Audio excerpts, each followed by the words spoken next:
Hello guys, क्या हाल चाल। तो आने वाले 10 दिन के अंदर किस तरह से आप अपनी क्लास 9 साइंस के सिलेबस को खत्म कर सकते हो। चाहे आप किसी भी कैटेगरी में हो, आपने सिलेबस बिल्कुल भी नहीं किया है, आपने 50% किया है या फिर आपने पूरा सिलेबस करा है, आप किसी भी कैटेगरी में हो, इस वीडियो का फायदा उठा के आप अपने एग्जाम में मिनिमम 95% लेके आओगे। इस बात की आपको मैं गारंटी देता हूं, ठीक है। बिलीव मी, जो रिसोर्सेज मैं आपको बताने वाला हूं, जो बातें आपको मैं इस वीडियो में बताने वाला हूं, उनको अगर आपने फॉलो कर लिया तो भाई किसी के बस की नहीं कि आपको रोक ले 40 में से 40 मार्क्स लाने से, ठीक है। टाइम बहुत ही कम है और बातें बहुत ज़्यादा बतानी है। वीडियो को मैं ज़्यादा लंबा नहीं करूंगा, बहुत ही छोटी वीडियो बनेगी, बट बिलीव मी इस वीडियो का एक सेकंड इंपॉर्टेंट है, तो स्किप मत करना, ठीक है। नोट्स हो गया, सैम्पल पेपर हो गया, MCQ हो गया, सबके बारे में आपको मैं इस वीडियो में फ्री में सब कुछ मैं आपको इस वीडियो में देने वाला हूँ, तो भाई स्किप करने की गलती मत कर देना, ठीक है। सबसे पहले बात कि भाई आपकी क्लास 9 साइंस की बात करूँ तो आपके मात्र 5 चैप्टर्स ही आ रहे हैं इस बार, ठीक है। टर्म 1 एग्जाम में आपके मात्र ये 5 चैप्टर्स आ रहे हैं, ठीक है। तो आपका chapter number 2, chapter number 5, chapter number 6, chapter number 8 और चैप्टर नंबर 9, ये 5 चैप्टर्स ही आपके एग्जाम में आने वाले हैं, ठीक है। और उनके जो मार्किंग स्कीम है कि भाई कौन सा चैप्टर कितने मार्क्स का आएगा, वो भी यहाँ पे लिखा हुआ है। तो उनको आप लोग अपने आराम से इसको वीडियो को पॉज करके आराम से आप पढ़ सकते हो, ठीक है। मैं उसमें टाइम वेस्ट नहीं करूंगा, आराम से आप पढ़ सकते हो कि भाई कि कौन सा चैप्टर कितने मार्क्स का आएगा। चैप्टर 2 आपका 9 मार्क्स का है और ये दोनों मिलकर आपके 18 मार्क्स के हैं और ये दोनों मिलकर आपके 13 मार्क्स के हैं, ठीक है। तो आपका टोटल आपका 40 मार्क्स का पेपर होने वाला है।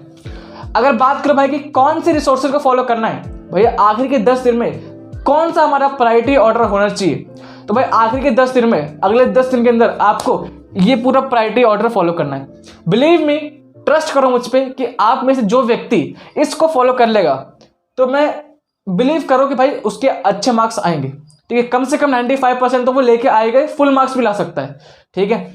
तो सबसे ऊपर प्रायोरिटी में सबसे ऊपर अपने को नोट्स करना है। भैया नोट्स कौन से करने हैं, या तो अपने खुद बनाए नोट्स, या तो आपने खुद NCERT पढ़ के पहले अपने स्कूल से जहां भी आपने अगर खुद नोट्स बनाए तो आपको पहले वो नोट्स से रिवाइज करना है चैप्टर को। अगर किसी कारणवश आपने नोट्स को नहीं बनाया तो आप मेरे नोट्स को यूज कर सकते हो, ठीक है। मैंने आपके सभी चैप्टर्स के जितने भी चैप्टर्स आ रहे हैं, इन 5 चैप्टर के नोट्स मैंने अपने यूट्यूब चैनल पे फ्री ऑफ कॉस्ट में अपलोड कर रखे हैं, ठीक है। कहीं जाओ मत, उसका लिंक आपको मैं नीचे वीडियो के डिस्क्रिप्शन बॉक्स में दे दूंगा, तो भाई बाद में देख लेना, अभी कहीं स्किप मत करना, वीडियो को छोड़ के जाना मत, ठीक है। इन सभी चैप्टर के जो नोट्स हैं उसका लिंक आपको वीडियो के डिस्क्रिप्शन बॉक्स में मिल जाएगा, तो वहां से आप PDF को डाउनलोड करो फ्री में और नोट्स को पढ़ना स्टार्ट कर दो। भैया नोट्स में ऐसा क्या खास बात है यार, जैसे ही आप लोग नोट्स को ओपन करोगे, पहला पेज आपका है वो है माइंड मैप, मतलब कि पूरा चैप्टर एक सिंगल पेज पे उसका समराइज किया गया है, ठीक है। उसके बाद हर एक चैप्टर को मैंने 4 से 5 पन्नों के भीतर पूरा चैप्टर मैंने कवर कर रखा है। एंड बिलीव मी, वो बेस्ट नोट्स हैं, उससे बेस्ट नोट्स यूट्यूब पे क्लास 9 के लिए कहीं नहीं मिलेंगे, ठीक है। मैं इतने दावे के साथ कह सकता हूँ क्योंकि बच्चों ने खुद कमेंट किया कि ये बेस्ट नोट्स हैं। सबसे खास बात क्या है कि उनकी लैंग्वेज, उन नोट्स की जो लैंग्वेज है वो इतनी आसान है कि आपको लगेगा कि भाई कोई बंदा आपकी बगल में बैठ के आपको समझा रहा है। इतनी आसान लैंग्वेज है उस नोट्स की, मतलब कोई भी पढ़ के कोई भी आराम से उसको समझ सकता है, ठीक है। तो भाई सबसे पहले जो हमारा काम है, सबसे पहले जो हमें प्रायोरिटी देनी है वो है हमारी नोट्स को, ठीक है। तो आप लोग नोट्स को वहां से डाउनलोड करके पढ़ सकते हो। उसके बाद अगली चीज जो कि इस समय बहुत ही ज्यादा इंपॉर्टेंट है, खासकर टर्म 1 एग्जाम में, वो है आपका चैप्टर वाइज MCQ क्वेश्चन। तो आप लोग को पता होगा कि जो टर्म 1 एग्जाम होगा, जो हमारा टर्म 1 एग्जाम होगा, वो आपका MCQ बेस होगा कंप्लीटली, ठीक है। आपका 90 मिनट का एग्जाम होगा। 90 मिनट में हमसे 40 मार्क्स का हमारा MCQ पेपर आएगा, जिसके अंदर हमारे नॉर्मल MCQ, हमारे असर्शन, रीजन और हमारे केस बेस्ड MCQ आने वाले हैं। तो इनकी प्रैक्टिस करने के लिए हमारे पास एक ऐसा रिसोर्स होना चाहिए जिसमें सभी चैप्टर के MCQ क्वेश्चन हमारे नए पैटर्न के अकॉर्डिंग हो। तो अगर आपके पास पहले से ही कोई बुक है तो आप उसका यूज कर सकते हो भाई, ठीक है, कहीं और मत जाओ। बट अगर आपके पास कोई बुक नहीं है, कोई रिसोर्स नहीं है, तो मैंने आपको पहले भी रिकमेंड किया था कि भाई क्लास 9 के लिए पूरे मार्केट में सबसे बेस्ट अगर कोई बुक है वो है ओसवाल का क्वेश्चन बैंक, ठीक है। क्योंकि यार इसमें सारे क्वेश्चन आपके लेटेस्ट पैटर्न के अकॉर्डिंग है, ठीक है। चाहे वो स्टैंड अलोन, चाहे वो असर्शन रीजन, चाहे वो केस बेस हो गया, ठीक है। तो सभी क्वेश्चन आपके लेटेस्ट पैटर्न के अकॉर्डिंग बनाए गए हैं और इसके अलावा पूरे मार्केट में सबसे अफोर्डेबल बुक यही है, ठीक है। तो इसका यार आपको जो लिंक है, मतलब कि जो ये बुक है ओसवाल की, इसका लिंक आपको वीडियो के डिस्क्रिप्शन बॉक्स में मिल जाएगा। आप चाहो तो अपने आसपास की बुक स्टोर से भी ले सकते हो, बट यार ऑनलाइन में आपको थोड़ा ज़्यादा फायदा मिलेगा, ऑनलाइन में आपको थोड़ा और सस्ता मिलेगा। तो अपने पैसे बचाना चाहते हो तो भाई ऑनलाइन ले सकते हो, ठीक है। तो इसका लिंक आपको वीडियो के डिस्क्रिप्शन बॉक्स में मिल जाएगा, वहाँ से रखा आप चाहो तो आपको परचेज कर सकते हो, ठीक है। तो भाई ये बात हो गया अपना नोट्स का, ये बात होगा अपना प्रैक्टिस का। बट यार इतना काफ़ी नहीं है, ठीक है। अभी तक इससे पहले जितने भी मैंने वीडियोस बनाई हैं, मैंने आपको सिर्फ ये 2 चीज़ बोली थी, ठीक है। बट ये जो लास्ट का समय है, जो ये अपना आखिरी का समय है, इस आखिरी समय में हमें एक चीज़ पे बहुत फोकस करना है, वो है अपना सैम्पल पेपर्स, ठीक है। तो आप में से बहुत से लोगों ने कमेंट किया, काफ़ी ज़्यादा कमेंट किया कि भैया सैम्पल पेपर दे दो। देखो यार सीन ऐसा कुछ है कि क्लास 9th के लिए CBSE कभी सैम्पल पेपर रिलीज नहीं करती है, ठीक है। खुद का ऑफिशियल सैम्पल पेपर कभी रिलीज नहीं करती CBSE, पता नहीं क्यों नहीं करती है। और कोई ऐसी जो बुक है, मतलब कि मार्केट में जो बुक है वगैरह, जो अलग अलग जो पब्लिकेशन है, उन्होंने भी कभी अभी तक क्लास 9th का सैम्पल पेपर रिलीज नहीं किया। क्लास 12th का है और क्लास 10th का आ चुका है, बट क्लास 9th का सैम्पल पेपर मार्केट में नहीं आया है। तो इसलिए मैंने अभी तक उसके ऊपर कोई वीडियो नहीं बनाई थी। बट क्योंकि आखिरी समय आ चुका है और मुझे पता है कि भाई जो मेरे स्टूडेंट्स हैं, जो मेरे छोटे भाई बहन हैं, उनको मेरी ज़रूरत है, ठीक है। तो आपका काम मैंने आसान कर दिया है। मैंने यूट्यूब पे और अलग अलग वेबसाइट से जहाँ से भी मुझे सैम्पल पेपर मिल सकते थे और जो कि अच्छे हैं, उनको मैंने आपके लिए इस वीडियो के डिस्क्रिप्शन बॉक्स में मैंने सभी का लिंक दे दिया है, ठीक है। तो मैं आपको 3 सैम्पल पेपर का लिंक आपको वीडियो के डिस्क्रिप्शन बॉक्स में दे रहा हूँ, ठीक है। भाई जाना मत, सब कुछ में मिल जाएगा, वीडियो को स्किप मत करो, छोड़ के मत जाओ, ठीक है। अभी आगे बहुत चीज़ें हैं। तो 3 सैम्पल पेपर का लिंक आपको मैं वीडियो के डिस्क्रिप्शन बॉक्स में दे रहा हूँ, ठीक है। अब उससे करना क्या भैया, सबसे पहला एक बहुत बड़ी गलती, सुनो, एक बहुत बड़ी गलती जो बच्चे करते हैं कि भाई एक चैप्टर उठाया, उसके पहले मैं नोट्स पढ़ूंगा, ठीक है भैया, फिर उसी चैप्टर के मैं क्वेश्चन करूंगा, फिर उस चैप्टर के मैं सैम्पल पेपर कर लूंगा। ऐसा बिल्कुल मत करना, ऐसा बिल्कुल मत करना। ये गलती बहुत से बच्चे करते हैं, शायद आप करते आ भी रहे हो उसको। ऐसा बिल्कुल मत करना भाई। सबसे पहले कोई भी चैप्टर है उसके नोट्स करो, फिर ये नहीं कि आपको उसके नोट्स करने के बाद आप उसके क्वेश्चन कर रहे हो, उसके सैम्पल पेपर कर रहे हो, ऐसा मत करना। पहले सभी चैप्टर के नोट्स कर लो, ठीक है, लाइन वाइज, फिर सभी चैप्टर के एक साथ क्वेश्चन प्रैक्टिस करो। समझ रहे हो? बहुत से बच्चे गलती ये करते हैं कि भाई एक चैप्टर उठाया, इस चैप्टर को मैं पूरा खत्म करके छोड़ूंगा, तब उसके बाद अगले चैप्टर पर जाऊंगा। ऐसे गलती मत करना, समझ रहे हो? पहले मान लो कि आपका चैप्टर नंबर 2 है, इसके नोट्स पढ़े, खत्म कर लिए नोट्स को, फिर चैप्टर नंबर 5 के नोट्स पढ़े, खत्म कर लिया, फिर अगले चैप्टर के नोट्स पढ़े। मतलब कि पहले एक साथ सभी चैप्टर के नोट्स पढ़ लो, फिर एक साथ सभी चैप्टर के आप MCQ प्रैक्टिस कर लो, फिर एक साथ सभी चैप्टर के आप सैम्पल पेपर करो। जो ये अप्रोच है ये ज़्यादा बेटर है। क्यों भैया ये बेटर क्यों है? क्योंकि यार जो हमारी जो नॉर्मल जो अप्रोच है ना, जो हमारी जो बेसिक अप्रोच है कि भाई पहले मैं एक चैप्टर उठाऊंगा, पहले सब उसका खत्म करूंगा, तो ऐसा क्या होता है कि कई बार आपका ना जो चैप्टर है वो छूट जाएंगे। समझ रहे हो? मतलब कि एक चैप्टर को पूरा अच्छे से खत्म करने के लिए, मतलब कि एक हमारा ईगो होता है बेसिकली ना, हमारे क्या होता है, हमारा ईगो होता है कि भाई इस चैप्टर को मैंने उठाया है तो इस चैप्टर को पूरा मैं करके रहूंगा, है ना। या फिर कोई मेरा पर्टिकुलर चैप्टर मेरा फेवरेट है तो उसको मैं और अच्छे से करूंगा, तो यार वहां पे आपका टाइम वेस्ट हो जाएगा। समझ रहे हो? जो सही अप्रोच क्या है? सही अप्रोच ये है कि भाई पहले सभी चैप्टर के नोट्स पढ़ लो, सभी चैप्टर के फिर एक साथ आप प्रैक्टिस कर लो MCQ, और फिर सभी चैप्टर्स के एक साथ आप सैम्पल पेपर निकाल दो। इससे क्या होगा कि आपका जल्दी खत्म होगा और आप अच्छी तरीके से उसको पढ़ पाओगे, समझ पाओगे, ठीक है। तो ये हमारा हो गया प्रायोरिटी ऑर्डर, नोट्स, MCQ और उसके बाद सैम्पल पेपर, जिसका लिंक आपको वीडियो की डिस्क्रिप्शन बॉक्स में मिल जाएगा। लास्ट में यार मैंने एक चीज लिखी है NCERT। अब भैया NCERT आपने लास्ट में क्यों लिखा है, इसको आपने पहले नंबर पे क्यों नहीं लिखा? क्योंकि अगर आप वो स्टूडेंट हो जिसने अभी तक NCERT को छुआ तक नहीं है, जो कि ज्यादातर बच्चे होंगे, तो अगर आपने अभी तक पूरे साल NCERT को नहीं पढ़ा, बिलीव मी, आपसे रिक्वेस्ट कर रहा हूं आखिरी के 10 दिन में मत पढ़ना, ठीक है। वो पॉसिबल नहीं हो पाएगा, वो मतलब कि आप उसको नहीं पढ़ पाओगे, वो ठीक है, वो पॉसिबल नहीं है प्रैक्टिकली। तो अगर अभी तक आपने NCERT को नहीं पढ़ा है, नहीं छुआ है, तो भाई आखिर के 10 दिन में भी मत छूना। सिर्फ नोट से थ्योरी कवर करो, नोट्स बेस्ट हैं, प्रैक्टिस करो क्वेश्चन बैंक यहाँ से MCQ बुक से, ठीक है, और उसके बाद अपना सैम्पल पेपर कर लेना। बट अगर आपको न्यूमेरिकल प्रैक्टिस करना है, ठीक है, वैसे तो यार न्यूमेरिकल्स आपको यहाँ इन दोनों में आपको न्यूमेरिकल्स मिल जाएगा सफिशिएंट, बट फिर भी अगर आपको अलग से न्यूमेरिकल्स प्रैक्टिस करना है तो किसी बुक पे मत जाओ, आपको एनसीईआरटी के जो एग्जाम्पल है, ठीक है, मैं दोबारा रिपीट कर रहा हूं, न्यूमेरिकल्स के लिए सिर्फ एनसीईआरटी के जो एग्जाम्पल दे रखे हैं, उन एग्जाम्पल को अगर तुम अच्छे से सॉल्व कर लेते हो तो अपने एग्जाम में जो भी न्यूमेरिकल्स आएगा तुम उनको उखाड़ दोगे, तुम उनको मतलब कि सॉल्व कर लोगे एक ही बारे में, समझ रहे हो। तो बस मतलब एनसीईआरटी का एज सच कोई इंपॉर्टेंस अभी नहीं है, क्योंकि यार नोट्स में थ्योरी है, और आज के दिन हमारे आज के दिन सबसे बड़ा जो इंपॉर्टेंस है वो है आपका इसका क्वेश्चन बैंक का और सैम्पल पेपर का, तो इन दोनों को ज़्यादा महत्व देना, ठीक है। तो ये बात हमारा हो गया है अपना प्रायोरिटी ऑर्डर की, कौन सा प्रायोरिटी अपने को फॉलो करना है। इसके अलावा यार कुछ बातें, कुछ प्रो टिप्स यहाँ पे लिखी है जिनको मैं डिस्कस करता हूँ, फिर अपनी वीडियो को ख़त्म करेंगे। सबसे पहली बात कि भाई मेक टाइम टेबल।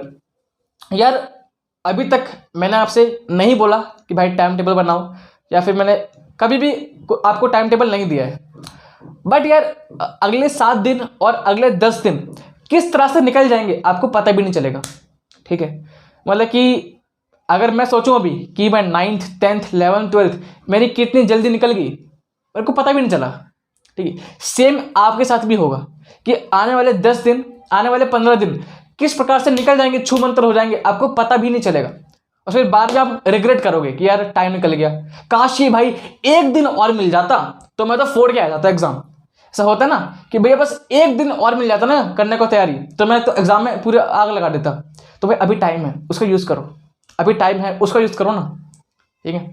तो अगले 7 दिन का, अगले 10 दिन का, अगले 15 दिन का जब भी आपका एग्जाम है, एक पूरा टाइम टेबल, एक पेन और पेपर लेके इस वीडियो के बाद, जैसे ही वीडियो खत्म होती है, इस वीडियो के तुरंत बाद आपको अपना टाइम टेबल और शेड्यूल बनाना है, खुद से बनाना है, ठीक है। और उसमें इंक्लूड करना क्या पहले सोच लो, ठीक है। उसमें आपको खाना पीना नहाना ये सब मत करना इंक्लूड, टाइम टेबल में आपको इंक्लूड करना है कि भाई अगले एक दिन में मैं ये चैप्टर निपटाऊंगा, और डे 2 पे मैं ये वाला निपटाऊंगा चैप्टर, डे 3 पे मैं चैप्टर का सैम्पल पेपर करूंगा।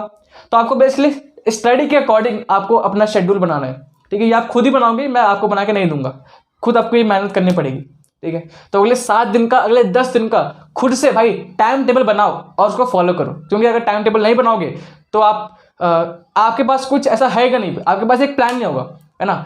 जब आप टाइम टेबल नहीं बनाओगे तो आपके पास कोई गोल नहीं होगा, है ना, और अगर गोल नहीं होगा तो आप ऐसे ही प्रोक्रेस्टिनेट करोगे पूरे दिन, है ना, फिर आपका टाइम निकल जाएगा, जो कि मैं नहीं चाहता आपसे, ठीक है। तो एज अ बड़ा भाई, एज अ मेंटोर यही बोलूँगा कि अगले 7 दिन का, अगले 10 दिन का भाई टाइम टेबल बना लो और उसको फॉलो करो, और अपने एग्जाम में अच्छा स्कोर लेके आओगे आप। सेकंड पॉइंट जो कि बहुत ही ज़्यादा इंपॉर्टेंट है, जो कि है भाई टाइम बाउंड प्रिपरेशन। अब ये होती क्या है, बहुत से बच्चे ये कर रहे हैं और उनको फायदा हो रहा है, बट जो बच्चे नहीं कर रहे उनको बहुत ज़्यादा नुकसान होने वाला है, बिलीव मी। अब ये टाइम बाउंड प्रिपरेशन क्या होती है यार, देखो कभी आपने ये महसूस किया है कि पूरा पेपर आता है आपको, मतलब कि पेपर मेरे को पूरा आता है, क्वेश्चन सारे आते हैं, बट मेरा एग्जाम छूट गया।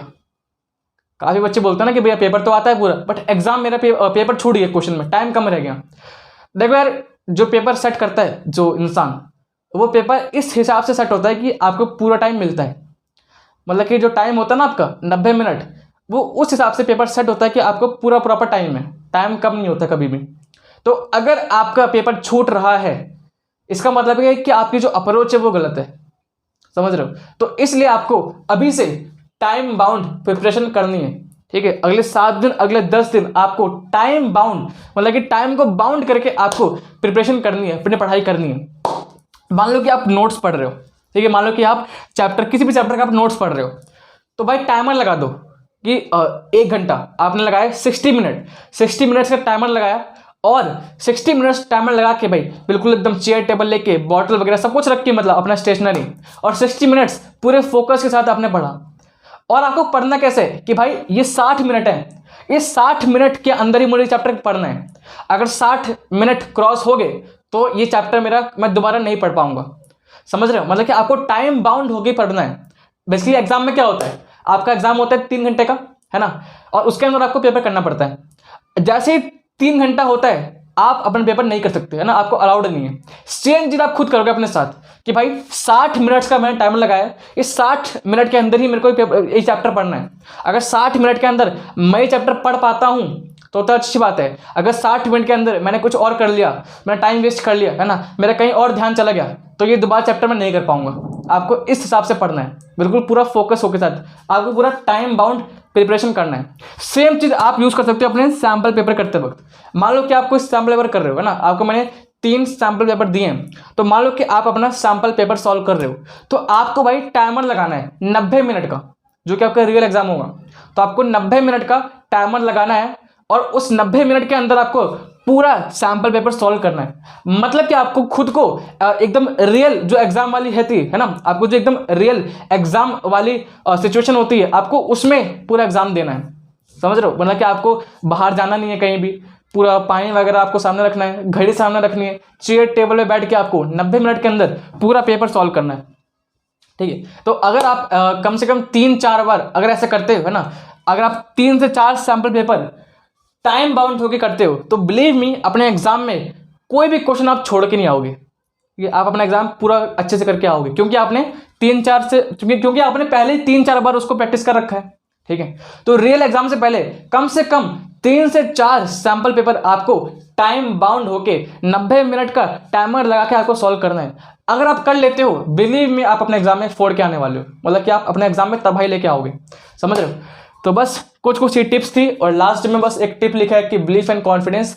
तो ये तो मैं अपनी हर वीडियो में बोलता हूँ क्या, कि तुम किसी भी सिचुएशन में हो, तुम किसी भी परिस्थिति में हो, एक चीज याद रखना कि भाई जीतता वही है जो खुद पे कॉन्फिडेंस और बिलीफ रखता है। ठीक है, अभी शायद आप में से बहुत से बच्चे होंगे जिनका सिलेबस नहीं हुआ होगा, बहुत से बच्चे होंगे जिनका सिलेबस हो भी गया होगा, बट फिर भी उनको डर लग रहा होगा।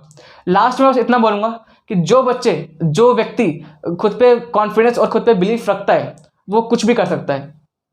ठीक है, मेरी पर्सनल लाइफ में कई बार ऐसे मोमेंट्स आए हैं जब शायद मुझे कुछ भी ना आता हो, बट मैंने कभी खुद पे बिलीफ और कॉन्फिडेंस नहीं छोड़ा।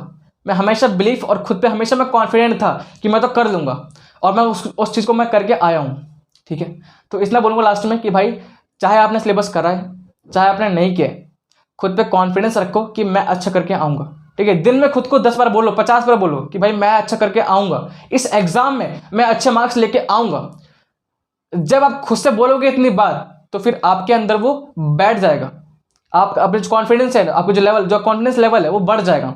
तो बेसिकली जो कॉन्फिडेंस है वो इससे नहीं आता कि कितना पढ़ा है आपने, या फिर कितने अच्छे हो आप, कितने इंटेलिजेंट हो, इससे कॉन्फिडेंस नहीं आता कभी भी।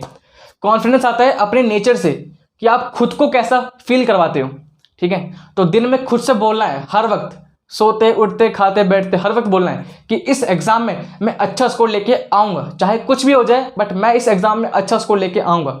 ठीक है, तो इसके साथ आज की इस वीडियो को खत्म करते हैं, समाप्त करते हैं। बट उससे पहले अगर आप ऐसे व्यक्ति हो, अगर आप ऐसे स्टूडेंट हो जिसने अभी तक चैनल को सब्सक्राइब नहीं किया है, तो प्लीज़ मैं आप सभी से रिक्वेस्ट कर रहा हूँ, जो लोग मुझे पहली बार देख रहे हैं, यार सब्सक्राइब कर दो, क्योंकि हमें जल्दी से जल्दी 50K सब्सक्राइबर्स क्रॉस करना है। तो मेक श्योर कि यार आप अगर अभी तक सब्सक्राइब नहीं किया है, तो उस लाल कलर के बटन को दबा दो, और साथ ही में उस बेल आइकन को भी दबा देना, ताकि मैं जब भी कोई वीडियो अपलोड करूं उसकी नोटिफिकेशन आप तक सबसे पहले पहुंच जाए।